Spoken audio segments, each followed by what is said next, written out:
اعوذ باللہ من الشیطان الرجیم، بسم اللہ الرحمن الرحیم۔ ربی زدنی علما، سورۃ النور، آیت نمبر 11 سے 26 تک جو آیات ہیں وہ ریلیٹڈ ہوتی ہیں ایک واقعے کے ساتھ۔ اس واقعے کو کہتے ہیں واقعہ افک، ٹھیک ہے؟ تو اسی واقعے کے ہی مد نظر اللہ تعالیٰ نے ان آیات میں جو کہا ہے، کچھ ہمیں نصیحت کی ہے، کچھ اللہ تعالیٰ نے تنبیہ کی ہے۔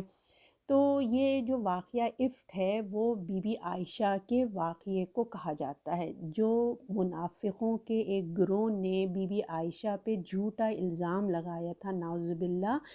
زنا کا الزام لگایا تھا۔ تو اس واقعے کی ابتدا کچھ ایسی ہے کہ آپ صلی اللہ علیہ وسلم جب بھی کسی غزوے میں جایا کرتے تھے تو جانے سے پہلے قرعہ اندازی ہوتی تھی کہ جس بیوی کا اس میں نام آتا تھا آپ اس کو اپنے ساتھ لے کے جاتے تھے، آپ ان کو اپنے ساتھ لے کے جاتے تھے۔ تو اس دفعہ قرعہ اندازی میں بی بی عائشہ کا نام آیا۔ تو پھر جب وہ غزوے کے لیے نکلے، قافلے میں جو قافلہ ہے وہ ایک جگہ رکتا ہے، بی بی عائشہ اپنی ضرورت کے لیے باہر جاتی ہیں۔ جب وہ واپس آتی ہیں تو انہوں نے دیکھا کہ جو قافلہ تھا وہ جا چکا ہے۔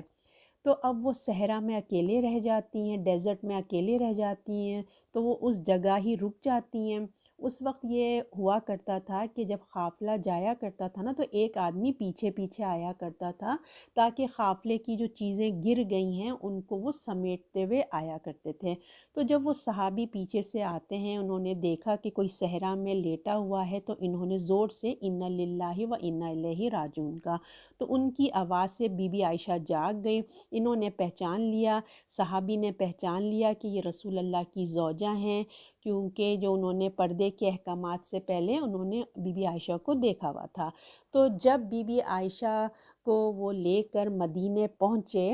تو آدمیوں کے ساتھ تو ایک گروہ نے، یعنی کہ ایک گروہ جو منافقوں کا گروہ تھا، جب انہوں نے بی بی عائشہ کو ایک غیر آدمی کے ساتھ آتے دیکھا تو ان لوگوں نے جو ہے باتیں بنانا شروع کر دی، اور یہ تو اس قسم کی چیپ باتیں کرنے لگے، یہ تو ضرور کوئی غلط کام کر کے آئی ہے، ایک غیر مرد کے ساتھ رات گزار کے آئی ہے، یہ اکیلی آ رہی ہے، تو طرح طرح کی باتیں شروع کر دیں۔ اور جو منافقوں کا سردار تھا عبداللہ بن ابی، جس کو رسول اللہ سے بے انتہا جیلسی تھی، حسد تھا، اس کو تو موقع مل گیا۔ بظاہر وہ مسلمان تھا مگر اس نے جو ہے بڑھ چڑھ کر اس واقعے میں حصہ لیا اور آپ بی بی عائشہ پہ زنا کا الزام لگایا اور پورے سوسائٹی میں اس کو پھیلانے کی پوری کوشش کی۔ آپ صلی اللہ علیہ وسلم نے اس بارے میں خاموشی اختیار کری اور صحابہ سے مشورہ کیا کہ کیا کرنا چاہیے۔ صحابہ نے مختلف مشورے بھی دیے، اور پھر جو ہے اب جو ہے جب بی بی عائشہ جو ہیں غزوے سے واپس آتی ہیں تو وہ بیمار ہو گئی تھی، ٹھیک ہے؟ تو وہ جو ہے اپنے گھر میں ہی وہ قیام تھا ان کا آلموسٹ۔ تو اس واقعے کے بارے میں نا انہیں کچھ علم نہیں تھا کہ ان کے پیچھے ان کے بارے میں کیا کیا باتیں ہو رہی ہیں، مگر وہ نا ایک بات فیل کر رہی تھیں کہ جس طرح آپ صلی اللہ علیہ وسلم ان کی بیماری میں ان کی خاطرداری کرتے تھے، ان پہ بہت توجہ کرتے تھے، تو رسول اللہ کی توجہ میں بھی کچھ کمی تھی، اور جس طریقے سے وہ ہوتا تھا توجہ دیتے تھے، مطلب وہ فیل نہیں کر رہی تھی۔ جب بی بی عائشہ کی طبیعت بحال ہوئی تو وہ گھر سے باہر نکلیں اور ایک صحابیہ ان کے ساتھ تھیں، اور جب وہ صحابیہ تھیں شاید کسی بات سے سلپ ہو گئی تو انہوں نے نا اپنے بیٹے کو بد دعا دی۔ تو بی بی عائشہ رضی اللہ نے پوچھا آپ اپنے بیٹے کو کیوں بد دعا دے رہی ہیں؟ کیا کوئی ماں بھی اپنے بیٹے کو بد دعا دیتا ہے؟ تو ان صحابیہ نے بی بی عائشہ سے پوچھا کہ آپ کو نہیں معلوم کہ وہ آپ کے لیے کتنی گندی باتیں کر رہا ہے آپ کے بارے میں؟ تو بی بی عائشہ کو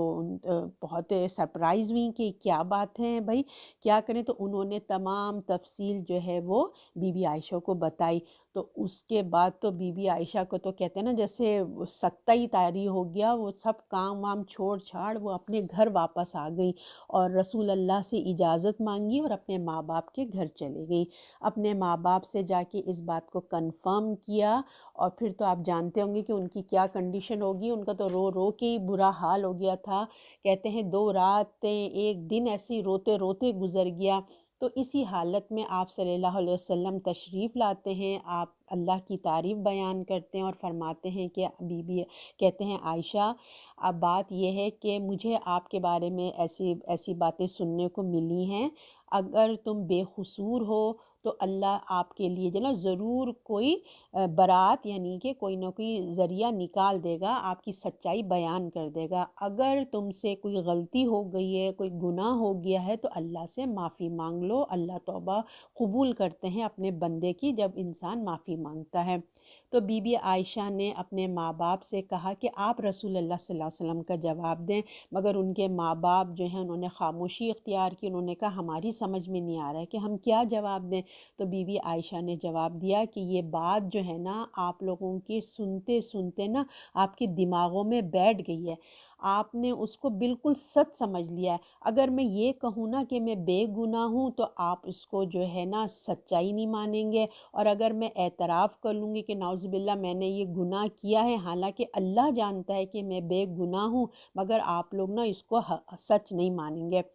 تو اب تو میں صرف صبر کروں گی حضرت یعقوب علیہ السلام کی طرح، اور میں اللہ ہی سے اپنی بات کروں گی۔ پھر تھوڑی دیر کے بعد آپ صلی اللہ علیہ وسلم پہ وحی نازل ہوتی ہے اور آپ مسکرا اٹھتے ہیں اور فرماتے ہیں کہ عائشہ تمہاری بے گناہی اللہ نے آیات کے ذریعے نازل کر دی ہے۔ پھر بی بی عائشہ کے ماں باپ نے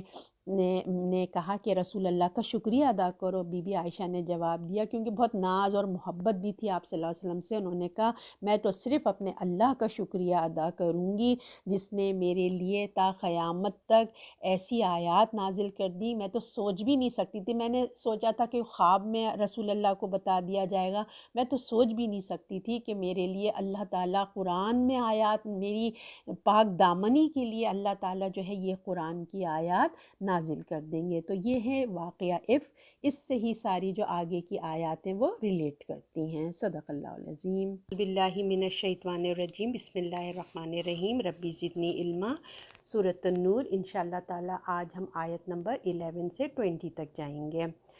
بسم اللہ الرحمن الرحیم۔ ان الذین جاءوا بالافک عصبۃ منکم،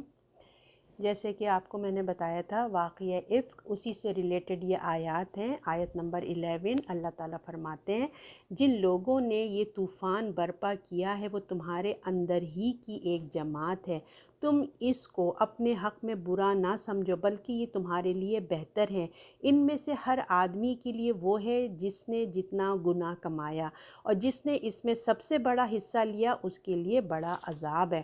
تو اللہ تعالیٰ اس آیت میں فرماتے ہیں کہ جن لوگوں نے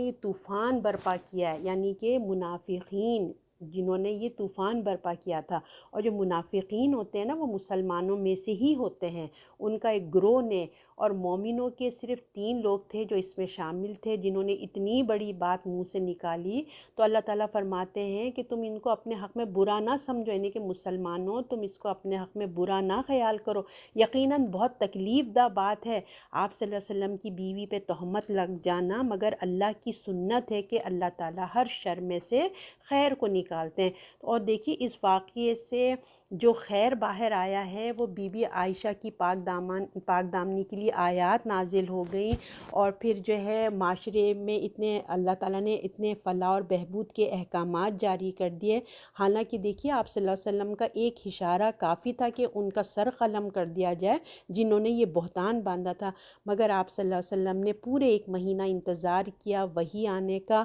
اور اس سے ہمیں اللہ تعالیٰ فرماتے ہیں جو بھی برائی میں، یعنی کہ جتنا حصہ اپنا ڈالے گا وہ اس کا اپنا ہی حصہ ہوگا برائی کا، اور جس نے اس فتنے کی ابتدا کی اس کا تو سب سے بڑا حصہ ہوگا، اور اس کے لیے بہت بڑا عذاب کا بھی حصہ ہوگا اس کے اعمال نامے میں۔ اب آیت نمبر 12 اس میں بتایا جا رہا ہے جب تم لوگوں نے اس کو سنا تو مسلمان مردوں اور مسلمان عورتوں نے ایک دوسرے کی بابت نیک گمان کیوں نہ کیا اور کیوں نہ کہا کہ یہ کھلا ہوا بہتان ہے۔ اللہ تعالیٰ فرما رہے ہیں تم کس طرح سے اپنے مسلمان بھائی بہن پر بدگمان ہوتے ہو، تمہیں تو چاہیے تھا کہ ان کے بارے میں حسن ظن رکھتے اور بولتے کہ یہ تو بہت شریف لوگ ہیں، ان پہ تو جھوٹا الزام لگایا گیا ہے، ہمیں بھی اس سے دیکھیے سبق ملتا ہے کہ جب کسی کے بارے میں ہم جھوٹی بات سنیں نا تو ہم خاموش نہیں رہیں، بلکہ حق بات کے ان کو بیان کرنا چاہیے۔ اور پھر ہم بھی کسی بھی مرد عورت یا لڑکا لڑکی کو ساتھ دیکھیں تو فوراً ہی کیلکولیٹ نہیں کرنا چاہیے، تہمت لگانا نہیں چاہیے، نیگیٹو تھاٹس نہیں لانا چاہیے۔ مسلمان تو دیکھیں، مسلمان کو رسوا کرنا ایسا ہے جیسے اپنے آپ کو رسوا کرنا ہے۔ اب آیت نمبر 13 اس میں بتا رہے ہیں اللہ تعالیٰ، یہ لوگ اس پر 4 گواہ کیوں نہ لائے؟ پس جب وہ گواہ نہیں لائے تو اللہ کے نزدیک یہ جھوٹے ہیں۔ اب اللہ تعالیٰ فرماتے ہیں تم لوگ نے اتنی بڑی تہمت لگائی ہے تو یہ 4 گواہ کیوں نہیں لائے؟ تو دیکھیں یقیناً جب الزام ہی جھوٹا تھا تو گواہ کہاں سے لے کر آتے؟ یہ تو اللہ نے کہا یہ تو ہیں ہی لوگ جھوٹے۔ حالانکہ دیکھیں بات کچھ بھی نہیں تھی، ایک سمپل سی بات تھی کہ وہ پیچھے رہ گئی تھی، صبح ان کے ساتھ آ گئی، مگر جن کے دل میں نفاق تھا، جن کے دل میں حسد تھا، تو ان لوگوں نے جو ہے نا اپنے اس عمل کو ایک الزام، ان کو ایک موقع مل گیا ایسے حرکتیں کرنے کا اور الزام تراشنے کا۔ اب آیت نمبر 14 اس میں بتایا جا رہا ہے اگر تم لوگوں پر دنیا اور آخرت میں اللہ کا فضل اور اس کی رحمت نہ ہوتی تو جن باتوں پہ تم پڑ گئے تھے اس کے باعث تم پر کوئی بڑی آفت آتی۔ اب اللہ تعالیٰ فرما رہے ہیں کہ یہ جو تم لوگوں نے اتنا بڑا بہتان لگایا اور تم لوگوں نے خاموشی اختیار کری، اگر تم پر اللہ کا فضل نہ ہوتا نا تو جس طرح پچھلی قوموں پر عذاب آیا تھا تم پر بھی آ سکتا تھا۔ اور یہ اللہ کی رحمت ہے کہ مسلمانوں کی اکثریت کو اللہ نے محفوظ رکھا، اور یہ اللہ کا خاص فضل ہے دنیا اور آخرت میں۔ اب آیت نمبر 15 اس میں بتایا جا رہا ہے کہ جب کہ تم اس کو اپنی زبانوں سے نقل کر رہے تھے اور اپنے منہ سے اس سے ایسی باتیں کر رہے تھے جن کا تمہیں کوئی علم نہ تھا، اور تم اس کو ایک معمولی بات سمجھ رہے تھے، حالانکہ وہ اللہ کے نزدیک بہت بھاری بات تھی۔ اللہ تعالیٰ فرما رہے ہیں کہ لوگوں کی دیکھیے عادت ہوتی ہے کہ بغیر علم کے، بغیر تحقیق کے جو نا، بغیر اس کے جو ہے نا تحقیق اور علم کے، وہ لوگ نا سنی سنائی باتوں کو آگے کر دیتے ہیں۔ تو حدیث کا مفہوم ہے کہ کسی کے لیے جھوٹا ہونے کے لیے اتنا ہی کافی ہے کہ بغیر تحقیق کے بات کو آگے کر دی جائے۔ تو تم نے جو ہے کتنی بڑا بہتان تم لوگوں نے گھڑ لیا، نبی کی بیوی کے لیے اتنی آسانی سے تم لوگ بات کر رہے تھے اور اس کو تم معمولی سمجھ رہے تھے، کہ بلکہ یہ ایک بہت بڑا الزام لگا رہے تھے تم، اور تم یہ کہہ رہے تھے کہ ہم کوئی الزام تھوڑی لگا رہے ہیں، ہم تو بس سن رہے ہیں اور اس کو آگے بتا رہے ہیں۔ اللہ تعالیٰ کہہ رہے ہیں کہ یہ تمہارے نزدیک چھوٹی بات ہو سکتی ہے، مگر اللہ کے نزدیک بہت بڑی بات تھی کہ اس کے نبی کے لیے تم لوگ اتنی بڑی بات کر رہے تھے، اس کی فیملی کے لیے۔ اب آیت نمبر 16 اس میں بتایا جا رہا ہے کہ اللہ تعالیٰ فرما رہے ہیں اور جب تم نے اس کو سنا تو یوں کیوں نہ کہا کہ ہم کو تو زیبا نہیں کہ ہم ایسی بات منہ سے نکالیں، معاذ اللہ یہ بہت بڑا بہتان ہے۔ تو اللہ تعالیٰ فرما رہے ہیں کہ ایسا کیوں نہ ہوا، مومنوں ایسا کیوں نہ ہوا کہ جب تم نے سنا تو تم نے کیوں نہیں کہا کہ یہ ہماری شان کے خلاف ہے، یعنی کہ ایک مومن کی نا یہ شان کے خلاف ہے کہ وہ دوسروں پہ جھوٹا الزام لگائے، لوگوں کی ذاتی زندگی میں دخل انداز ہو، اور جو ہے نبی کی بیوی پہ الزام ہے نا سنے۔ یہ بہت بڑی بات ہے اللہ تعالیٰ کہ اپنی زبان پہ، ایسی زبان پہ ہم لا بھی نہیں سکتے، بہت بڑا جھوٹ اور یہ بہت بڑا بہتان ہے۔ اللہ تعالیٰ فرما رہے ہیں یہ مسلمان کو نا زیب نہیں دیتا۔ لہٰذا آیت نمبر 17 میں بتا رہے ہیں اللہ تم کو نصیحت کرتا ہے پھر کبھی ایسا نہ کرنا اگر تم مومن ہو۔ اللہ تعالیٰ فرما رہے ہیں جو تم سے جس سے بھی مسٹیکس ہوئی ہے، جو ہو گیا سو ہو گیا، اب تم کو اللہ تعالیٰ نصیحت کرتا ہے کہ پھر کبھی ایسی حرکت تم نہ کرنا اگر تم مومن ہو۔ مومن کی شان ایسی نہیں ہوتی ہے۔ اب آیت نمبر 18 اللہ تم سے صاف صاف حکم بیان کرتا ہے، اللہ جاننے والا اور حکمت والا ہے۔ اللہ تعالیٰ فرما رہے ہیں جتنے احکامات، جو باتیں ہم بیان کر رہے ہیں وہ بہت کھلی کھلی اور سادہ سادہ ہیں، اور اس کے ہر کام میں حکمت چھپی ہوئی ہوتی ہے، تمہیں سمجھ آئے یا نہ آئے۔ کیونکہ ہم زندگی میں بہت سارے کام، ہم بہت سارے اللہ کی چیزیں دیکھتے ہیں جس میں حکمتیں ہوتی ہیں جو ہمیں سمجھ نہیں آتی ہے۔ فار ایگزامپل جیسے سورج ہے، ہم سورج کو دیکھتے ہیں پر ہماری سمجھ میں نہیں آتا اتنی گرمی والی چیز ہمیں کیوں ملی ہے، مگر اگر ہم خود لیکن ہم مانتے ہیں کہ اگر یہ سورج نہ ہوتا تو ہماری دنیا کا نظام کیسے چلتا، حالانکہ ہماری سمجھ نہیں آتا مگر ہم اس کو ایکسیپٹ کرتے ہیں۔ اللہ تعالیٰ کہتے ہیں اسی طرح اللہ تمہیں سمجھاتا ہے کہ قرآن کے جو احکامات ہیں وہ تمہارے لیے خیر ہی خیر ہیں، بھلے تمہیں سمجھ آئے یا نہ آئے، اس لیے ان کو پیار محبت سے کھلے دل سے سنو۔ وہ حکم یقیناً تمہارے ہی لیے تمہارے پیدا کرنے والے نے تمہیں دیے ہیں تاکہ تمہاری خیر و بھلائی ہو، تمہارا معاشرہ پرسکون ہو۔ وہ خدا ہے جو تم سے بہت محبت کرتا ہے۔ جب تمہاری دیکھیں جس اللہ نے تمہارے لیے اتنے احکامات دیے تو یقیناً اس نے تمہارے لیے بہتری کے لیے دیا ہوگا نا، تو تمہارے اس پہ عمل کرنے سے نا اسلامی معاشرے میں بہت پیسفل اور امن اور سکون آئے گا۔ اب آیت نمبر 19، بے شک جو لوگ یہ چاہتے ہیں کہ مسلمانوں میں بے حیائی کا چرچا ہو اور ان کے لیے دنیا اور آخرت میں دردناک سزا ہے، اور اللہ جانتا ہے اور تم نہیں جانتے۔ اب اللہ تعالیٰ فرما رہے جو لوگ یہ کوششیں کر رہے ہیں نا کہ کسی طرح مسلمانوں کے اندر جو ہے بے چینی پھیلائی جائے، مسلمان امت کے اندر اخلاق میں برائیاں پھیلائی جائیں، برائیاں پیدا کرنے کی کوشش کر رہے ہیں، کیچڑ اچھالنے کی کوشش کر رہے ہیں، ان کو ہر طرح کی برائی کے جو اڈے ہیں، جو بھی مطلب برائی کے اڈے ہیں، اور وہ لوگ جو سب مجرم ہیں، اللہ تعالیٰ نے کہا جو بھی اس قسم کی حرکتیں کر رہے ہیں وہ سب مجرم ہیں۔ تمہیں نہیں معلوم کہ اللہ تعالیٰ فرما رہے ہیں کہ تمہیں نہیں معلوم، اللہ کو معلوم ہے، اور جو ایسے قسم کے لوگ ہوتے ہیں ان کے لیے اللہ نے کہا دردناک عذاب ہے۔ اور تمہیں نہیں معلوم کہ ان برائیوں کی وجہ سے، ان گندگیوں کی وجہ سے، اس بے حیائی کی وجہ سے ایسی جگہوں کے جو اثرات ہیں وہ معاشرے میں کہاں کہاں جاتے ہیں، تم نہیں جانتے، اللہ جانتا ہے، اور اس کی جو